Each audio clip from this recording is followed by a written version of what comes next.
प्रसन्न करने वाली और भगवान गोविंद से प्रेम करने वाली वो कथा अवश्य सुनाऊंगा। ऋषियों आगे लिखते हैं, लेकिन सावधानतया सुनो, सावधानी से सुनना, मन चंचल है कहीं भाग न जाए, और कहीं वो प्रेम रसधार में डुबकी लगाने से उसमें अप्लावित होने से वंचित न रह जाए। आगे लिखते हैं, काल व्याल मुखग्रास त्रास निर्नाश हेतुवे श्रीमद् भागवतम शास्त्रम कलौ कीरेन भासितम। ऋषियों मनुष्य का जीवन क्या है, ये संसार में प्राणियों का जीवन क्या है? काल व्याल, काल रूपी सर्प के मुख में ये जीव है, और इसका जीवन तभी तक सुरक्षित है जब तक ये काल रूपी सर्प अपने मुख को बंद ना कर ले, और ये भी पता नहीं कि कब कर ले। इसलिए दो बातों को भूल मत, जो चाहे कल्याण, नारायण एक मौत को, दूसरे श्री भगवान। दो चीजों को जो याद रखेगा जीवन में, उसके जीवन से ये बहता चली जाएगी और संतों के चरणों में जिसकी प्रीति रहेगी। तो उन्होंने कहा, काल व्याल मुखग्रास त्रास निर्नाश हेतुवे, एक काल रूपी सर्प के भय से मुक्ति देने के लिए, इस त्रास से निर्नाश करने के लिए मैं जरूर आपको ऐसी कथा सुनाऊंगा। उसमें कहा, श्रीमद् भागवतम शास्त्रम कलौ कीरेन भासितम। ये श्रीमद् भागवत महापुराण रूपी कथामृत ही एक ऐसा साधन है जो आपको इस काल रूपी बयाल के मुख से बाहर निकाल सकता है। प्रेम से बोलो राधे राधे राधे।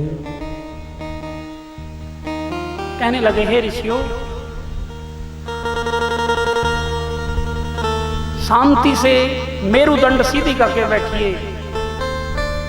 जब तक सावधानी से नहीं सुनोगे, इस प्रेम सरोवर में डुबकी नहीं लगाई जा सकती। कहते हैं कि एक बार श्रीमद् भागवत कथा को जब राजा परीक्षित को श्राप लग गया था, 7वें दिन उसकी मृत्यु होनी निश्चित हो गई थी। श्री सुखदेव जी जो मेरे गुरु भ्राता हैं, इस कथा को श्रवण रसपान करवा रहे थे। तो उस कथा के मध्य में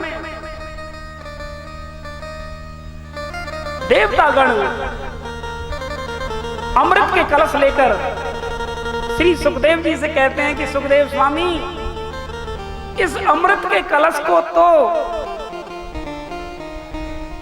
परीक्षित जी को पिला दीजिए, और कथामृत के रस को हमको पिला दीजिए। बहुत ध्यान से समझने वाली बात है ये कोई साधारण बात नहीं है। देवता भी तरसते हैं इस कथा को श्रवण करने के लिए।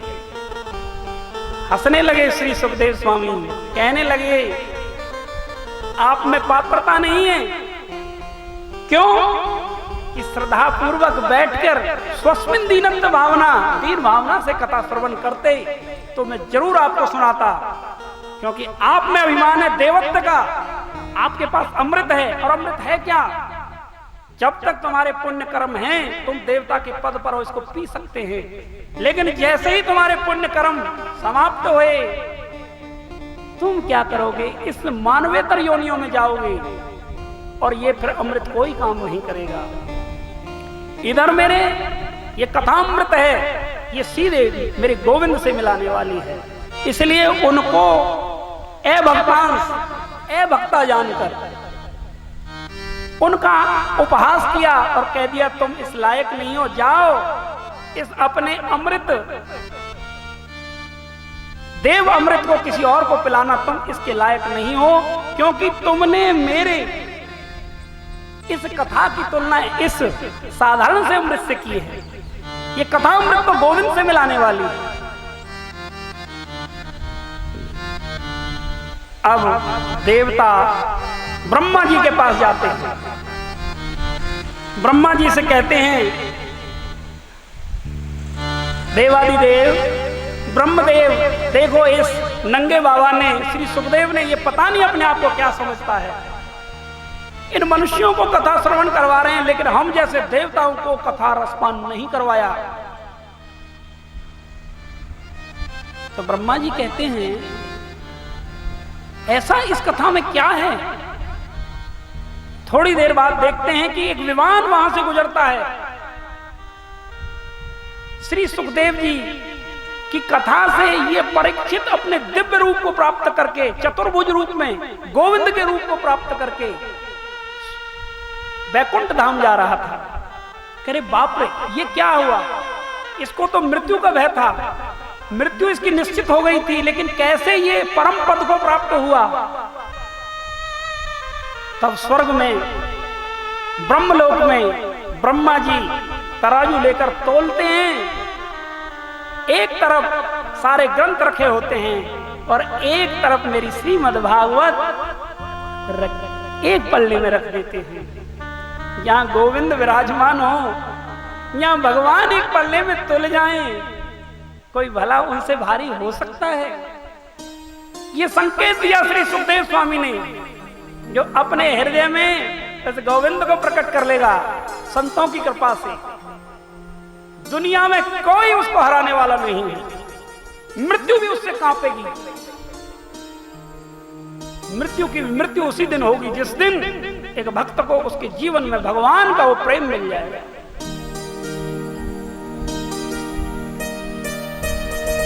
तो भैया श्रीमद् भागवत के इस स्वरूप को देखकर कि सारे शास्त्र उसके सामने हल्के हो गए और ये बताया कि सर्व से श्रेष्ठ कोई ग्रंथ इस धरा पर उपलब्ध है तो वो श्रीमद् भागवत शास्त्र है, क्योंकि भगवान की ये वांग्मयी प्रतिमूर्ति है।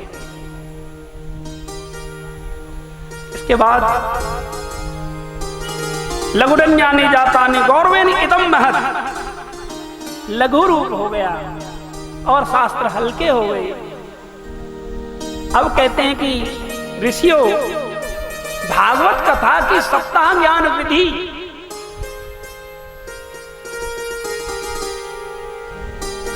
शौनकादिक ऋषि को समझा रहे हैं श्री सूत जी। श्री सुखदेव स्वामी की इस अमृतवाणी को हृदयंगम करते हुए कहते हैं कि नारद जी ने इस सप्ताह ज्ञान की विधि तो सनक सनंदन सनत कुमार ऋषियों से सुनी। अब यहां प्रश्न कर देते हैं शौनकादिक ऋषि, एक भगवान हमारी समझ में ये नहीं आता, एक नारद जी जैसे मुनि तो 2 पल से कहीं ज्यादा ठहरते ही नहीं है, फिर वो 7 दिन लगातार कथा कैसे श्रवण की? उन्होंने हमें ये जरा समझाइए। बोलो राधे राधे राधे। कहते हैं चलो चलते हैं विशालापुरी क्षेत्र। श्री सूत जी समझा रहे हैं शौनकादिक ऋषियों को, एक विशालापुरी क्षेत्र में सनक सनंदन सनत कुमार ऋषि, बहुत सुंदर विशेषण उपलब्ध यहाँ प्रयोग किया है मेरे श्री सुखदेव स्वामी ने। एक जो सनक सनंदन सनत कुमार ऋषि हैं उनकी उम्र 5 वर्ष की ही रहती है। कारण हरि शरणम हरि शरणम हरि शरणम हरि शरणम का जाप करते हैं, अर्थात जो भगवान के परायण हो जाते हैं, भगवान को सर्वस्व न्योछावर कर देते हैं, उनका जो मन चित्त और तन में निर्मलता इस तरीके से आ जाती है कि जैसे कोई 5 वर्ष का बच्चा हो। प्रेम से बोलो राधे राधे राधे। क्योंकि छोटे बच्चे में अपने पराया नहीं होता, सांप से भी खेल लेगा, आग को भी पकड़ लेगा। तो कहने के भाव ये है कि जब हम भगवान के भजन करते हैं, ठाकुर जी के चरणों में अपना सर्वस्व न्योछावर करते हैं और प्रभु को ही सब कुछ अपना जब समझते हैं, तो हमारा हृदय में निर्मलता आ जाती है। प्रेम से बोलो राधे राधे राधे। तो अब सनक सनंदन सनत कुमार ऋषि सत्संग करने के लिए विशालापुरी क्षेत्र में एक विशेषता और है सनक सनंदन सनत कुमार ऋषियों की, वो भगवान के नाम का स्मरण करते हैं और हमेशा भगवान की कथा का रसपान करते हैं। एक व्यास बन जाता है, 3 भाई कथा श्रवण करते हैं। और सनक सनंदन सनत कुमार ऋषि ब्रह्मा जी के मानस पुत्र हैं और नारद जी भी ब्रह्मा जी के मानस पुत्र हैं। तो ब्रह्मा जी एक खिन्न मन से, उदास मन से विशालापुरी क्षेत्र की तरफ आ रहे थे। चारों भाई सनक सनंदन सनत कुमार नारद जी को देखते हैं और बड़े प्रसन्न हो जाते हैं। क्यों? कहते हैं कि प्रेमी ढूंढत मैं फिरूं, प्रेमी मिला न कोई, प्रेमी से प्रेमी मिले तो विष भी अमृत होए। जब दो प्रेमी मिलते हैं तो सारी खटास पड़ास सब दूर हो जाती है, जो भगवान के रसिक होंगे।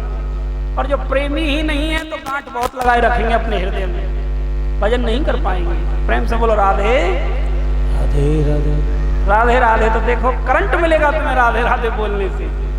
हमने संतों से सुना है जो राधे राधे बोलते हैं उनके पाप निकल जाते हैं, और जो नहीं बोलते हैं उनके सर पे आ बैठते हैं। बोलो राधे।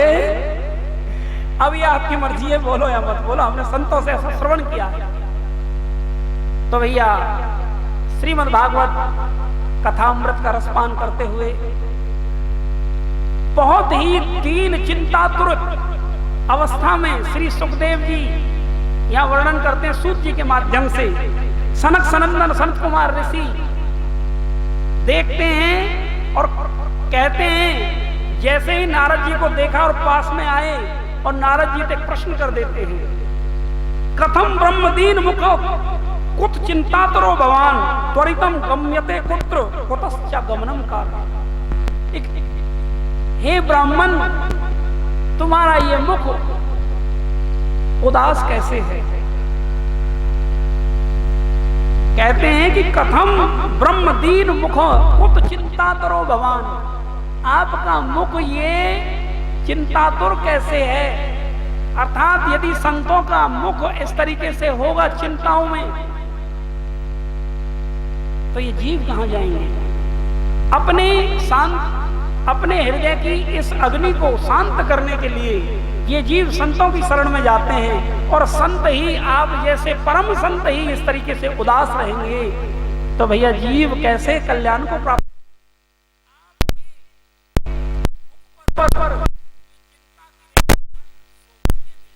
प्रेम से बोलो राधे।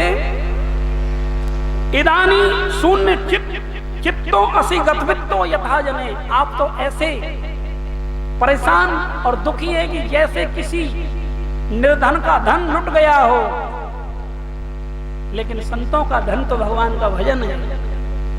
कहते हैं कबीरा सब जग निर्धना धनवंता नहीं कोई, धनवंता सो ही जानिए राम नाम धन होए। जिसके पास भगवान के नाम रूपी धन है वही इस दुनिया में धनवंता है। शांति से श्री नारद जी सुन रहे हैं और सनक सनंदन सनत कुमार ऋषि उनसे पूछ रहे हैं। देखो कोई भक्ति में कम नहीं है नारद जी, लेकिन संतों का और भक्तों का ये पहचान है। संत वही जो शील का धार है, कुटिल वचन को हंस के टार है। यदि उसमें क्रोधाग्नि में दग्ध है तो संत कहां?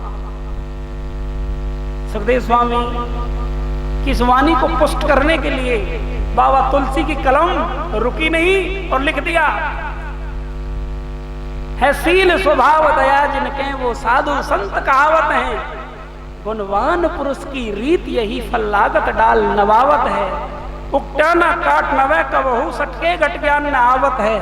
फिर तुलसीदास विचार करें सब कर्मन को फल पावत है। कथा में बैठकर भी यदि आपको भगवान की याद ना आए, समझ लेना कर्म फूट हो। बोलो राधे। यदि कथा में बैठकर भी गोविंद की रसमयी आनंदमयी रसधारा में बैठकर भी भगवान के लिए आंसू न आए, समझ लेना कलयुग गड़बड़ कर रहा है। तो इसलिए खूब हृदय से कहो गोविंद।